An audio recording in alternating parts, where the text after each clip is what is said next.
The year was 1938. One champion, one venue, a legendary bull, and an epic battle that will change the destiny of the Spanish fighting bull forever. My name is Eddie Broen. I'm a professional outdoorsman and wildlife manager. I've received a call from Daniel Sada, who has commissioned me to visit his ranch in central Mexico to conduct a wildlife survey. I specialize in wildlife management of white-tailed deer herds on large tracts of land in Indiana, Texas, and Mexico. So I assumed that this was the reason for my visit. They soon headed south for the border in anticipation of a routine land and wildlife evaluation. So he had thought. They made a quick stop at customs to declare their basic essentials. Tequila, whiskey.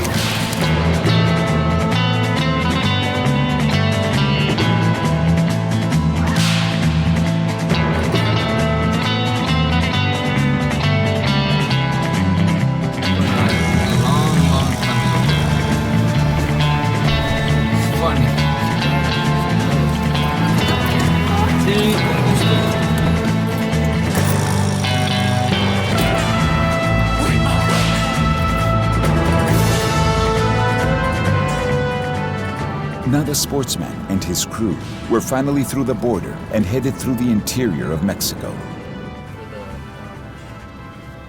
As we approached the checkpoint, I didn't want to draw any unnecessary attention, so I ordered the cameras to be put down. Put the cameras down, put the cameras down. This is good also. This is good. Yeah.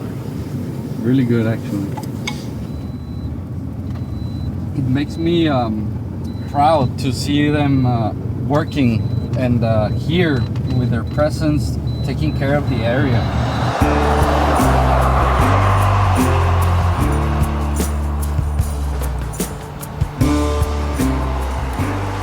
The crew stopped at a local convenience store about an hour from the ranch so they could stock up on some last-minute supplies. It all looks so tasty. And then they have my favorite tamarindos over here. Check these out. The only problem with these is that they're it's too big, man. I mean, look at all that. I couldn't eat all that. I'd get sick. It's my favorite candies. But I need to find some smaller packages. Sabinas and Villdama, which is the next little town, they were both established by the Mexican conquistadors while they were trying to find mines to dig up gold and silver, especially silver. Gold and silver mines. Gold and silver mines. So back in the late 1700s, they discovered a big area here in between the mountains, between the two towns, where they discovered a lot of silver. So they started mining it out, and people from many places started coming in because it was like a small boom, small rush, yeah, so silver mining rush. So people started coming in, and there was actually a lot of cash flow, a lot of money. There was a nice economy in the area, local economy. It was working pretty well.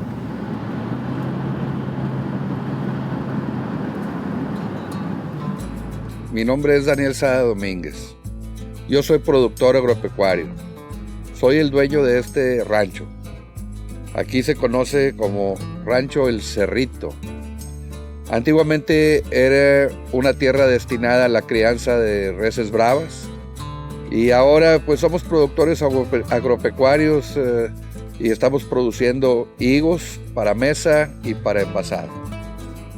Criamos toros aquí desde mi abuelo. En la época de 1920 él pidió su primera corrida de toros y nosotros ya con el nombre del Cerrito empezamos a lidiar desde el año de 1968. Afortunadamente triunfamos en la mayoría de las plazas y hemos estado presentes en todo el territorio nacional. Now, to his surprise upon arriving at the Elserito Ranch, he quickly realized that there would be much more to this visit than he expected. Much more. todavía me acuerdo cuando yo era niño, aquí hay una leyenda muy bonita. Es la leyenda de El Torón. El torón era un animal enorme, con unos cuernos gigantescos. He soon found out that the Elserito Ranch was originally part of a much larger ranch called the Playa that was acquired through a Spanish land grant in the 1700s, and that it eventually became a ganaderia for Spanish fighting bulls. After mining operations had closed, this ranch became a Spanish fighting bull breeding operation that helped satisfy the demand for fighting bulls in all of Mexico, South America, Spain, and Portugal. He began to hear stories of a legendary fighting bull that was bred on this very ranch and sold into the Plaza de Toros in Monterrey. Ever since I was a child, I've been listening to a story and a legend about a bull called El Toron, but he was like the star of the bullfight. And not even before the picadors came in, the bull ring, boom, El Toron just gored the matador really badly. The next matador comes in and challenges him again, tries to kill him. Unfortunately, the story repeated, he got gored again by El Toron. Picadors come in and there they are just waiting for the bull to charge them. But El Toron just came in so fast, he just gored the horse again. I mean, just like the other two matadors. Finally, the third matador comes in the bull ring. He was actually able to spear El Toron with his Spanish sword just exactly the way they are supposed to be killed. Sí, hay una leyenda aquí que es la leyenda del Torón. Es un toro que batallaban mucho los vaqueros para pescarlo, para verlo. Y fue creciendo y se fue quedando porque no podían con él. De repente lo metían al corral y se les escapaba, ¿verdad? Ese toro batallaron mucho. Un buen día lo metieron a un corral y por fin pudieron dejarlo encerrado toda la noche. Al siguiente día vinieron a llevárselos para que los lidiaran en la ciudad de Monterrey.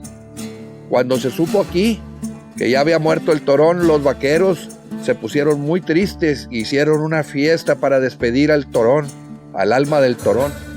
Y cuando hicieron esa fiesta, fue cuando descuidaron el resto de los animales que estaban en un corral pegado al cerro. Y de ahí dice la leyenda que es de donde se escaparon sus descendientes que ahora habitan arriba de la montaña. Así que allá arriba está el hijo del torón.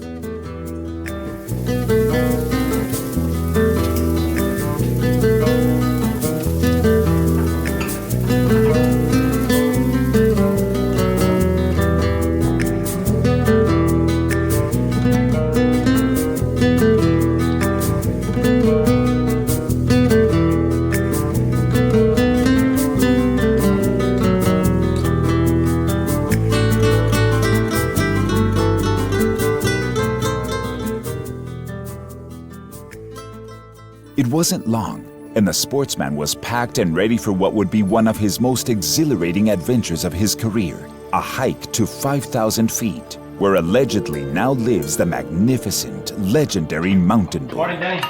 Hey, Eddie. Good morning. Morning. How are you? How was your sleep? Sleep was good, sir. Yeah? Really good, yeah. Are you ready? A couple months worth of cardio there at the gym. I think I'm ready. It's gonna be a rough one, but it's totally worth it. Okay, well, let's hope we can find some bulls, huh?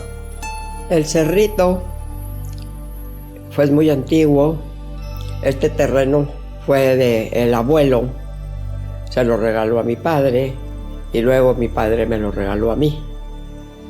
Entonces ya me quedé yo de dueña. Y aquí formé mi ganadería. Y pues tengo muchos años de tenerlo. Porque me lo regalaron cuando yo tenía 13 años.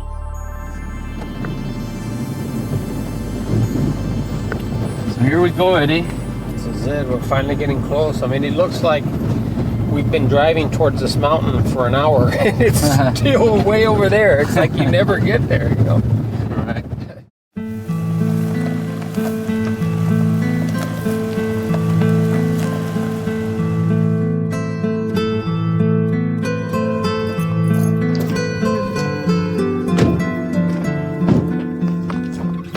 That's it, Eddie. The rest of the way we're gonna be on foot. Let's do it. So the sportsman headed up into the mountain in search of the majestic wild Spanish mountain bull, Toro Bravo. Oh, el cazador es un hombre muy valiente. Ese hombre con solamente un arco y una flecha de madera viene para subir esa montaña para ir a cazar ese toro majestuoso, el hijo del Torón ahí arriba. Pesa más de 600 kilos ese animal.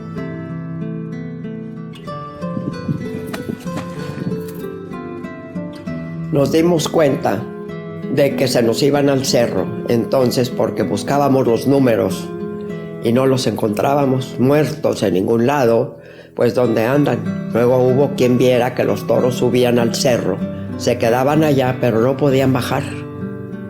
Entonces muchos toros se fueron a la meseta del cerro y allá se quedaron y allá están, allá hay muchos. Unos ya se han muerto allá, pero como se fueron machos y hembras, hay criadero de toros arriba. Allá nacen y allá se quedan. El Toron had become some sort of like a spirit here at the property. So when this bull died, his bloodline basically won their freedom, because back at the ranch, the vaqueros at the time basically sat around and told stories about the legend of El Toron, and nobody worked. When these bulls escaped, they actually returned to their place of origin. These bulls originally used to live in the mountains of Europe between Spain, France, and Italy. Up high, they were called Euros. It was a tremendous test of their endurance and will to succeed, as the mountain itself posed the greatest challenge. Making it to the top would prove to be a difficult task. Well, Danny, we must be getting close, man. I'm seeing sign all over the place. I'm seeing tracks. And now I'm starting to see these rubs up against these trees here. That's right, Eddie. They would come up and right again like a hog or something, right? Correct, that's right.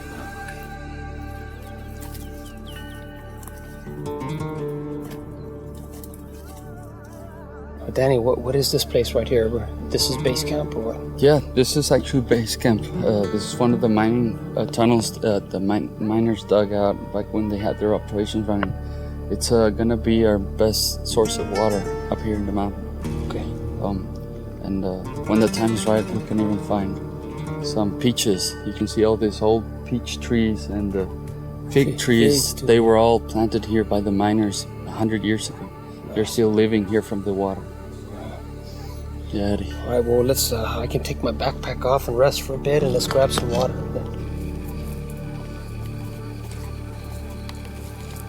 Here the adventurers must get their fill of water and prepare for the final climb to the summit, or Pandero as it is called.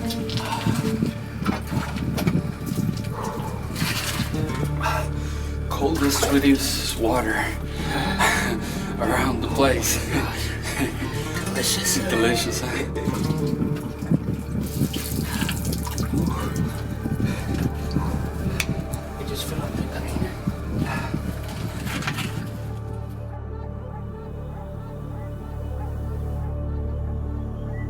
At this point, he needed to make it to the top just to prove that the bulls exist and have found a way to survive in this ecosystem.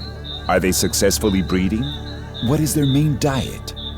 Where do they get water? These were some of the questions that were running through his mind.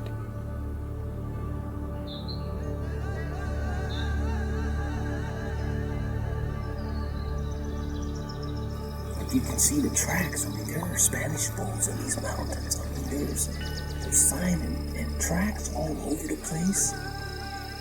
I'm gonna spend the night in one of these old abandoned houses here that the miners left behind.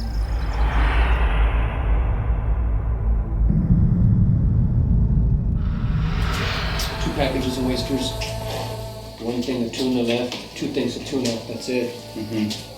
So, that make it count. we better kill something tomorrow morning. I hope so.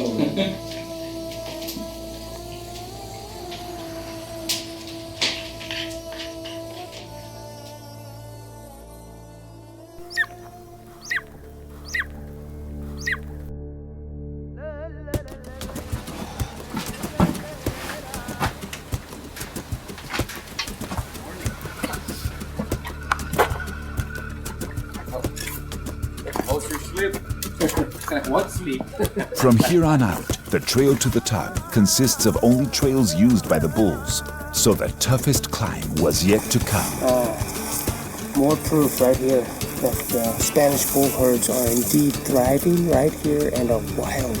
I actually took the skull and horns of this bull last year, and he now decorates our main entrance to our home down at the ranch.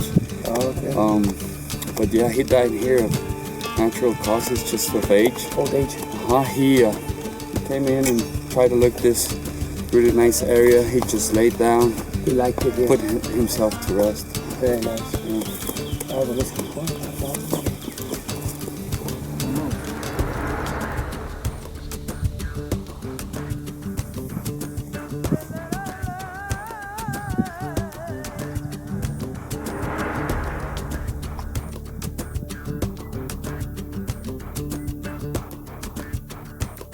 The sportsmen had finally reached the summit. This is the place where large mountain bulls are said to roam. They use the plateau in between the peaks to cross from one side of the mountain to the other.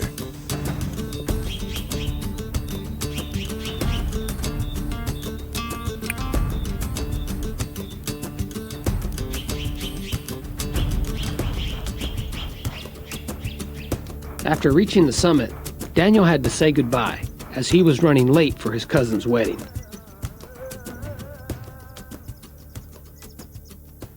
After 20 minutes of looking for the bulls, the sportsman realized he had been passing right over the bulls the entire time.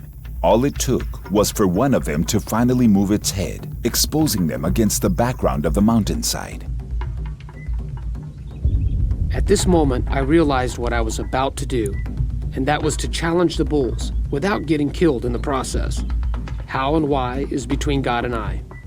I didn't come all this way to back down now, and I was willing to risk my life just for the experience.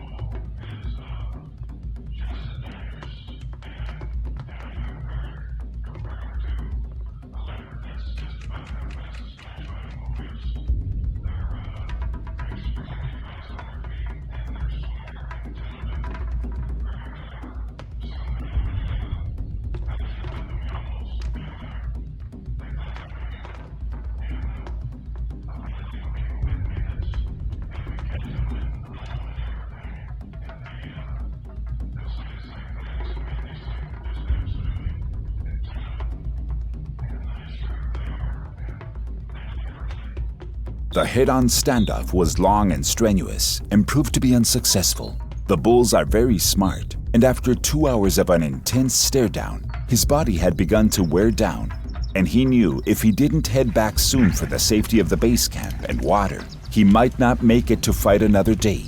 So he accepted defeat and headed back up to the plateau. Once he had arrived at the plateau, he realized that his cameraman and only survival partner was gone. He was nowhere to be found. He looked for him for 2 hours and eventually decided it was best to try and make it back to base camp before he ran out of water and daylight. We got up close and they were just these massive bulls. I mean, just huge. They have giant horns, just big black bulls like you see in the matador fights. I lost track of Eddie at some point, so I don't know what happened to him. And I was wandering around and we kept bumping into these enormous bulls, and I didn't want to get run over or anything, so I ended up leaving, sort of left Eddie there. I didn't really know what happened to him, and I couldn't get a hold of him. I didn't have a phone or anything, so I had to pack up my stuff. I waited for like 2 hours, and I packed up my stuff and went back down the mountain. The sportsman needed to hurry and secure a decent shelter for the evening. Not only would nightfall be upon him soon, but a massive cold front from the north was now headed in his direction.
sensed the coming cold, so he gathered as much firewood as he could in anticipation of the evening to come. The cold he wasn't afraid of, but he knew that this was wild bear and mountain lion country, so he made several sound traps for any would-be predators that might venture his way during the night. As far as food was concerned, he only had 1 can of smoked oysters left. He was dying to eat them, but was so afraid that the smell of the can lingering in the air might attract bears that he decided to do without.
As much as he tried to sleep, that would not be an option, as he was on the defensive the entire night. Every sound, every bump in the night was amplified, seemed like more than 10 times.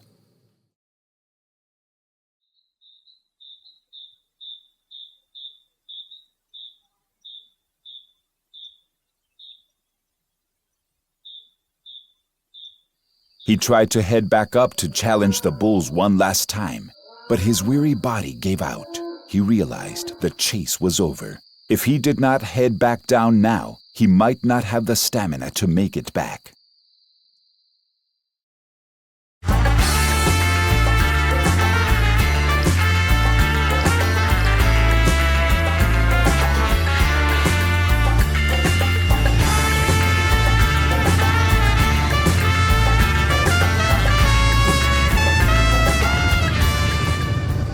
After a good night's sleep, the sportsman headed out at daylight for an early scouting expedition. He had walked for several miles evaluating the status of his native whitetail species when he heard a strange noise. When he had closed the distance, he saw a dark object in the brush and approached with caution. And I got a rare glimpse of 2 wild Spanish mountain bulls interacting here in the wild at the base of the mountain. And this is very important to me because last year when I climbed the mountain here at Elserito Ranch, I had to go 5,000 feet up to find the bulls. And I found 6 giant toros, 6 huge bulls that look like have bodies like a pit bull, all muscular with big horns and big knots on their necks, big balls on their necks. And the only thing was they were so far away you couldn't tell. The video just didn't do it justice because they were so far away we didn't have the lenses to reach that far. So that's why I'm back to try to get better images. And what a start today to have a young wild Spanish mountain bull suckling from its mama right here at the base. And that proves to me that not only have they reestablished up high in the mountains, but they've reestablished at the base and are probably populating and utilizing this land and this environment all around the mountain. This is great news for me. It was an incredible start to the sportsman's second visit to the Elserito Ranch. He would now head back to the house for some breakfast. I would feel more comfortable at the very end if you took this one with you. Okay. Okay. Just in case, it's gonna help you make some good noise, or you can take a couple of shots and try to. You know, I probably won't use it, but I'll take I know. it. It makes you feel better. It makes me feel better. All right. Thank you. No problem. Hey, I also have this little propane stove, but I don't know if you're too loaded. You don't want to be too heavy. No, that's okay. Because it's either this or leña. That's all right. We'll gather some firewood. Perfect. I think that's a wise decision. Yeah. Awesome. I appreciate it. Sure. We'll get to see some of the things. All right. Yeah. Hopefully. I'm sure you will. I'm sure you will. The weather's clearing up. There's gonna be some sun tomorrow, so there's gonna be movement up there for sure. Awesome. Awesome. Perfect. All right. Let me take this.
This time, he would hit it alone, as he learned that these bulls see and hear everything out of the ordinary, and knew he was coming the last time he hiked this mountain.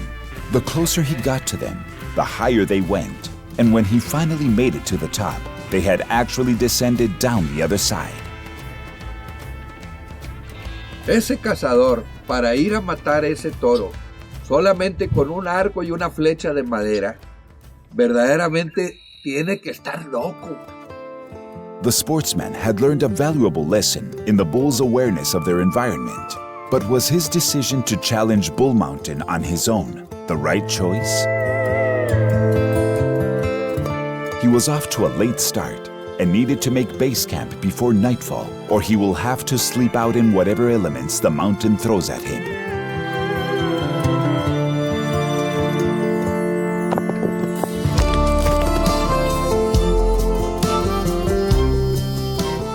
The sportsman knew he was getting close to base camp, as he had finally reached the clouds. Somewhere on the other side of this valley is the shelter he needs for his evening's rest.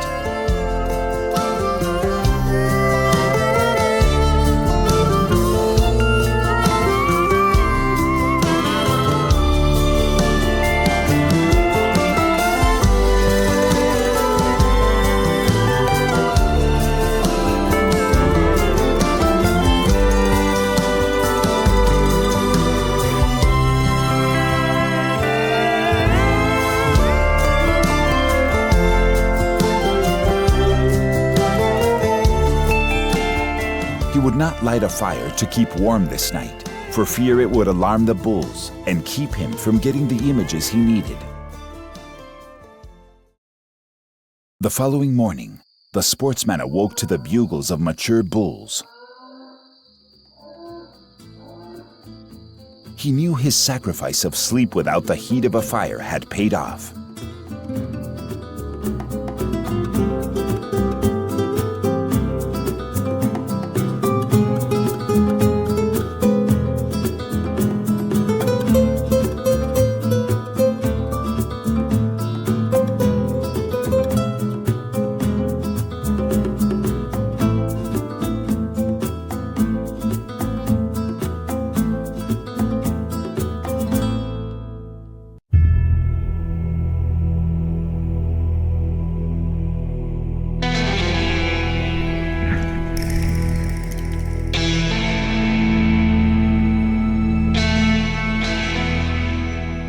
He stopped at the final base camp to fill up his canteen.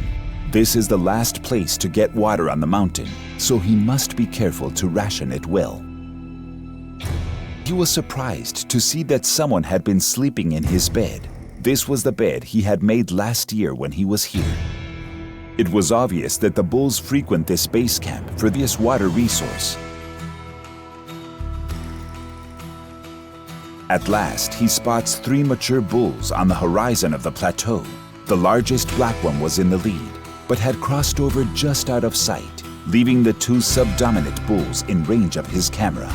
They were much younger, but still very impressive to look at. One was a ghostly white and gray color mix, and one a solid black. Both were made up of solid muscle and appeared to be in great health, both sporting an impressive set of horns. They had the very distinctive white bases with curled black tips that the sportsman was looking for.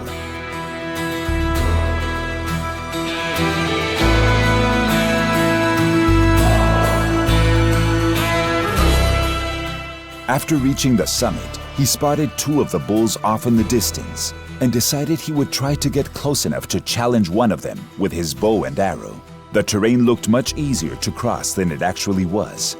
Everything is so much further and more difficult to walk across than it appears. It did not take long for the bulls to notice they were being followed and quickly left the area. It was only a matter of minutes before they had disappeared into the cover of the mountain. Even though his stalk was unsuccessful, this journey has been, as he now had visual proof that these bulls are successfully living and breeding here. He had witnessed bulls of various ages, which is a good indicator that the herd is well established. Now all he needed was to see some females. Upon returning from his attempted stalk on the bulls, he noticed a large black bull on the horizon. Finally, he was able to get some images of a large, mature black bull.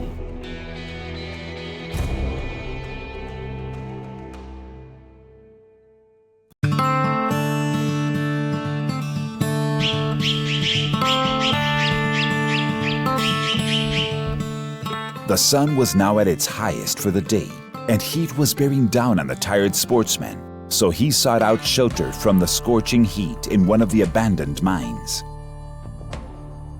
Aquí cuando mi abuelo vivía y era más joven, corría el año de 1900, firmó un contrato con una compañía minera que se llamó Compañía Minera Fundidora de Monterrey. Esa compañía estuvo explotando el mineral de fierro desde el año de 1900 en ese pico de Candela y en la base del Cerro del Carrizal, de la Sierra del Carrizal. Y ellos tenían muchos tiros, tiene más de 30 millas de tiros subterráneos donde estuvieron extrayendo el mineral de fierro, porque ellos tenían una espuela de ferrocarril, del ferrocarril que viaja de Laredo a Monterrey. Y aquí cargaban todo ese mineral para ir a dar a Monterrey a una gran fundición, que fue la primera en toda América Latina. Ahí se empezó a trabajar con este mineral de este cerro, forjó las primeras vigas para construir la ciudad de Monterrey, la primera maquinaria industrial que luego hizo que Monterrey se convirtiera en la capital industrial del país. After a short nap, he decided to explore some of the caverns in the mines.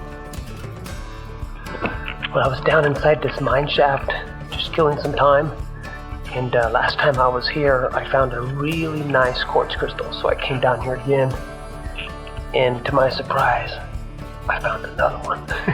A really nice one, perfect shape. But while I was down here, I found a tomb of one of the bulls. See, here in these mountain regions, these bulls don't have any predators, any natural predators of any kind. So they usually only die of old age. And I found a shelter for the miners that mine this mountain. And I found the remains of a bull inside of that shelter, and right here beneath me here. So just goes to show you that they seek out places of solitude when they go to lay their head to rest for that final time. Later that evening, the sportsman headed out of the mine in search of more bulls. He spotted a medium-sized black bull off in the distance, and then decided to head back down the mountain. The experience of being here is just tremendous. A memory that will last a lifetime. There's still some daylight, so hopefully I'll be able to get an image, some photographs of some up close. But if I don't, I'm happy with the way this trip's turned out. That's it. So we'll have to come back again some other time. As he was leaving, he encountered a small group of female bulls grazing in the valley in front of him. This is exactly what he was looking for, a visual of healthy females with their offspring. This really was the missing link. These bulls are thriving in this environment. The former mining operations have created water sources that would otherwise not be available, and is the main reason for them being able to survive here. This is clearly a unique ecosystem found nowhere else in the world. Here, in the heart of the Sierra Madres, the Toro Bravo is king of the mountain. After making it back to the lower level base camp, the sportsman built a fire to keep warm and settled in for the night. A much-needed rest was in order, so he could regain his strength before descending down the mountain in the morning.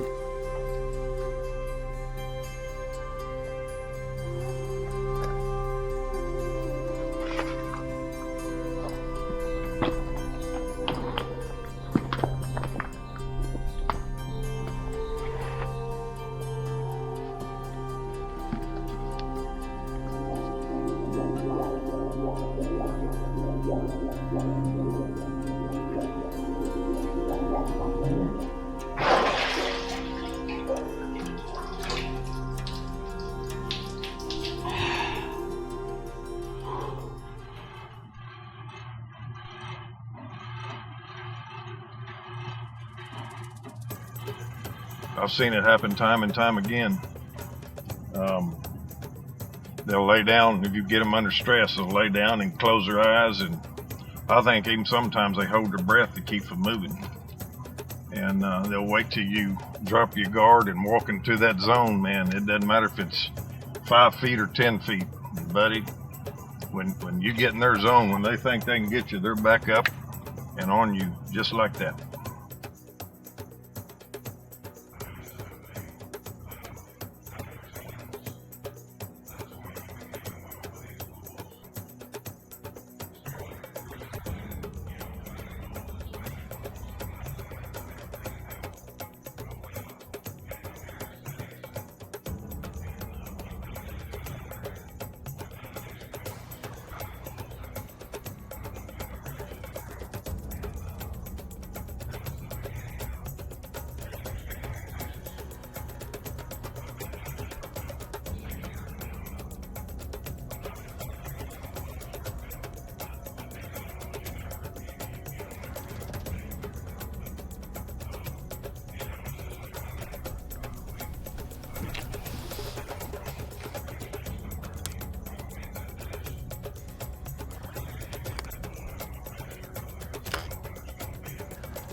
Preparing again. This is our third and final attempt to get good images of the bulls.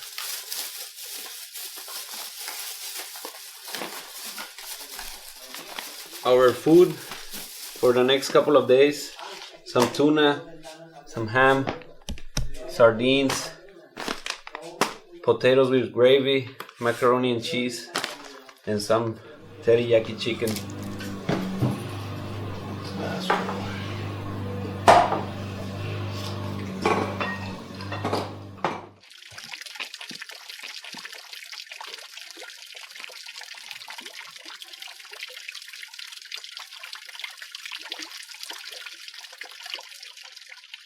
The sportsman was preparing for yet another treacherous climb, and this time it would be the most challenging of all. At this point in time, he was still interested in challenging a bull if given the opportunity, so a few practice shots were in order.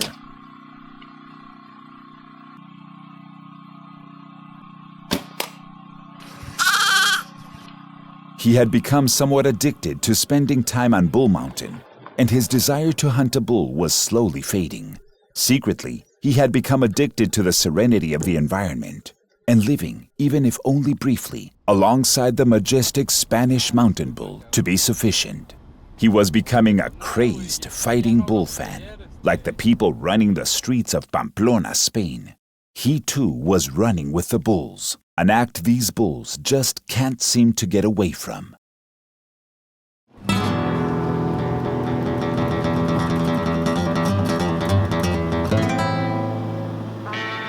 The sportsman had never been here this time of year, and he could not resist the sight of ripe oranges on the tree. Little did he know, the energy from these little oranges would play a key role in his survival over the next few days.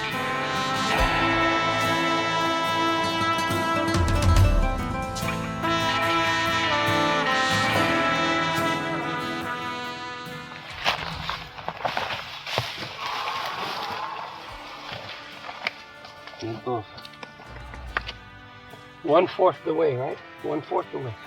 Mm-hmm. I think we just stay here for at least 20 minutes, man. Are those eagles way up there? I can't even see them. You see, there's No, three of them. those are buzzards. They're so buzzards, Yeah, right? buzzards. Now, this is why you don't want to be a man short, right here. Right. And worse is that, it's the middle, almost summertime, and the desert sun beating down. I mean, we can't just push it and push it and push it. We're not going to make it, I'm telling you right now. How many degrees do you think we're at right now? Oh, it's well over 100. Definitely. Well over 100. That sun is really raining down. Oh, man. Can you see I'm already all red? I know. Because of it. So let's, play it safe, man. Slow and steady is going to win the race here. If we push it too hard, we're not even going to make it. I'd rather camp outside somewhere else at one of the, lower level base camps and survive the night than I would for one of us to get sick and get in trouble. We're already a man down, so.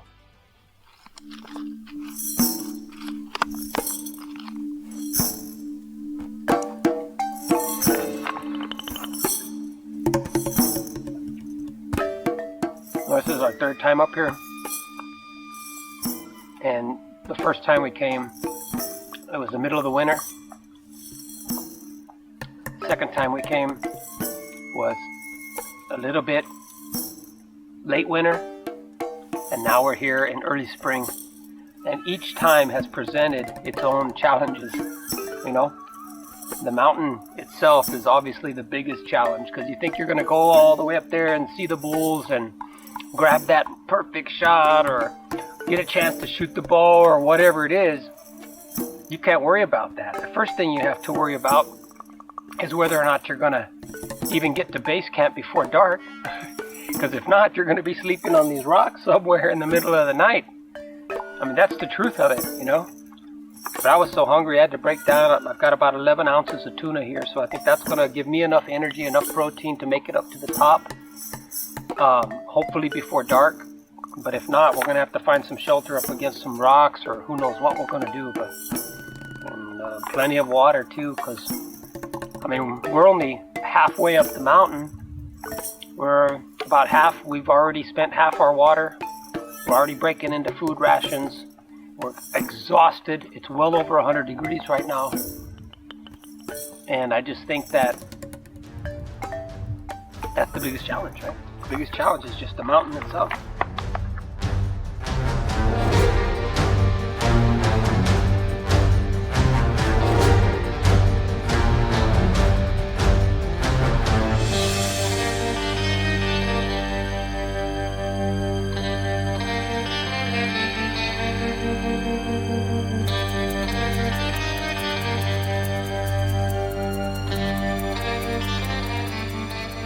El pico de Candela va hasta una altura de los 1400 metros sobre el nivel del mar, hasta los 1900 metros en la parte más alta. Sus hombros están en los 1400 y el pico está en los 1900 metros. Aquí donde estamos en la cota de los 400 metros. Así que hay muchos ecosistemas diferentes. Conforme uno va avanzando, la vegetación cambia y los animales que uno puede observar también cambian.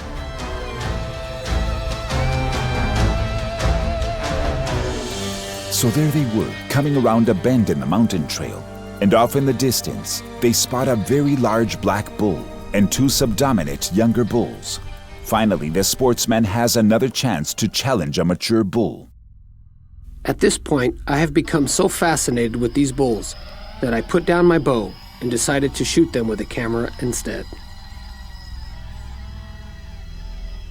There's no doubt in my mind that these bulls on this mountain and in this region are becoming the ROs of their ancestry through a process of natural selection, genetic breeding, dominant bulls breeding with dominant females for nearly 100 years now has all but weeded out the less dominant genes of the wild Spanish mountain bull.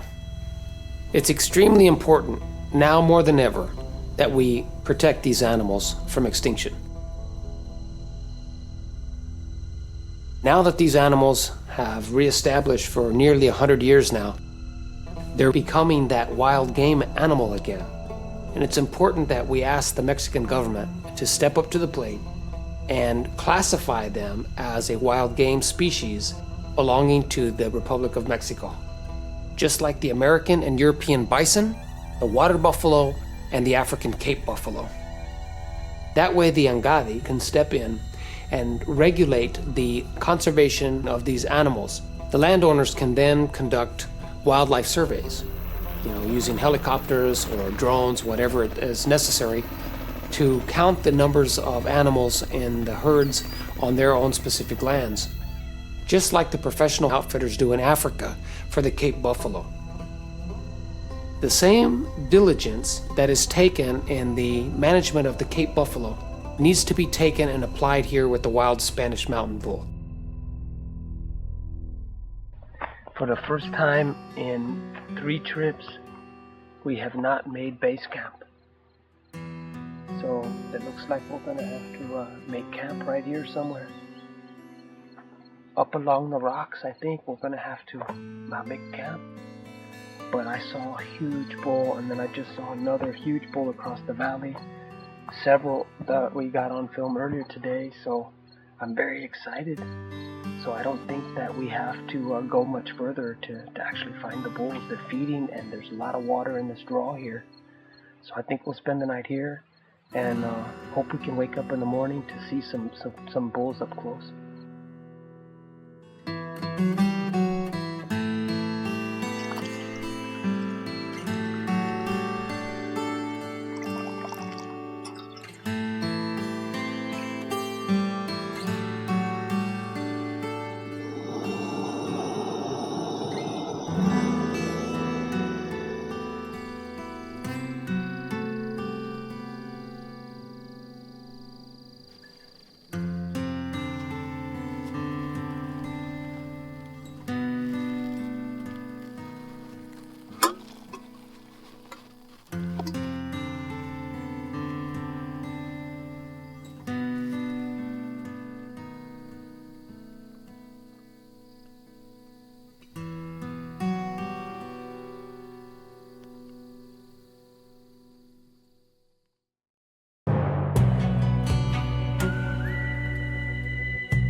They had finally arrived at the lower level base camp.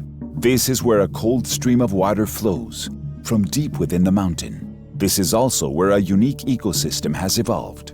The miners must have planted several types of fruit trees here, as they do not exist anywhere else on the mountain. There are fig trees, orange trees, pears, and different types of ferns.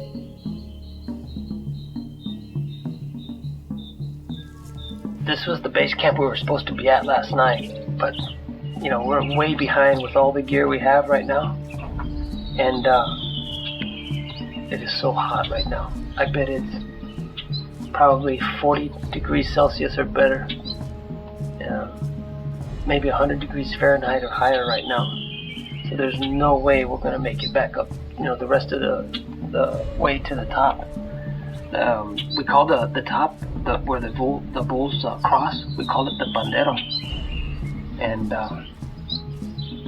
there's just no way. So we're going to stay right here until the sun starts to go down a little bit, then little by little work our way up there, and hopefully get a shot at one of those really big bulls. I want you to see what they look like.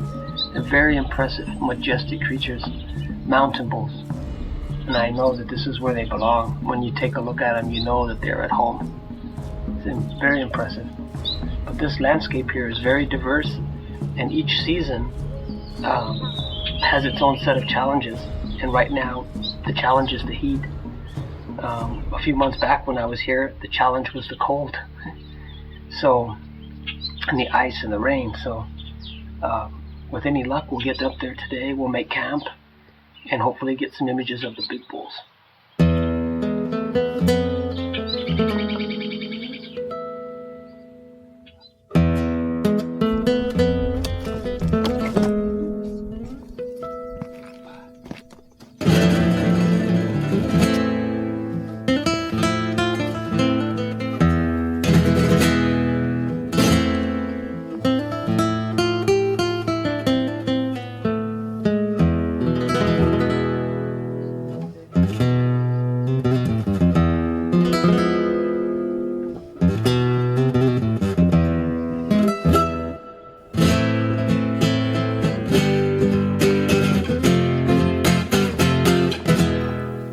Too little water that's coming out. We're running low on water today, Eddie, right here. We need to do our best because from here on, there's no more water. What we take's what we'll get.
She is from here. No, she's not.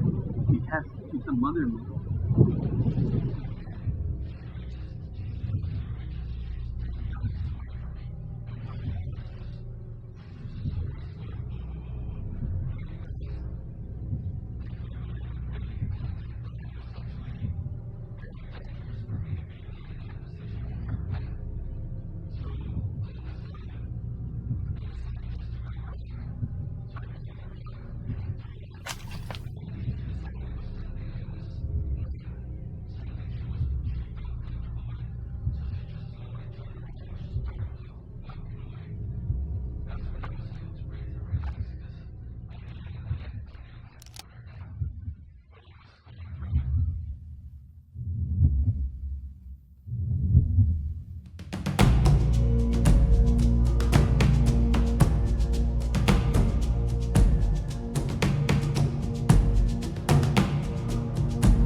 The sportsman spotted an old female bull off in the distance. She was very old. She had a sagging hide and had shrunken, uneven horns. He was really amazed to see that she was still of breeding age, as he noticed she was nursing a calf. After an afternoon of bull searching, they headed back into the shelter of the mines. They had some time to kill, so a bit of prospecting was in order to see what kinds of little treasures they could find. They indeed had found an enormous pocket of smoky quartz and were determined to collect a few specimens. Try to walk the right road. Yes, I've tried to believe, like a bad religion. You gotta hold on. Oh yeah, I'm gonna get this one, man. I'm under your spell, a sweet fallen angel.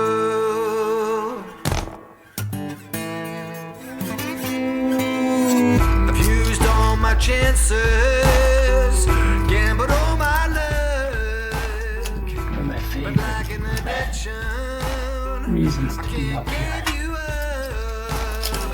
Take a chance in hell, a sweet fallen angel.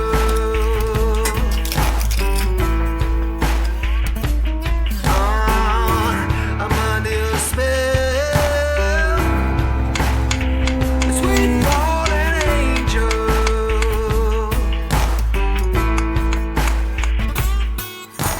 Sweet fallen angel, I can't let you go. Sweet fallen angel, a sweet fallen angel. Nightfall had arrived, and the mine gave the adventurers a great place to rest. Although the temperature is quite cool inside, it is constant and warmer than the nighttime ambient temperatures outside of the mine. After a good night's sleep, they woke to a very dense fog. It was so thick you could cut it with a knife. Since they could no longer film, they decided to give up the chase and head back down the mountain. My crew had learned a valuable lesson to not wear shorts this time of year. Their legs were on fire due to the poisonous, stinging plants.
This is the only place in the world where these bulls exist in the wild today. They're a mountain bull, a fighting bull, have always been a fighting bull, and will continue to fight. At least this time, it will be in their own arena.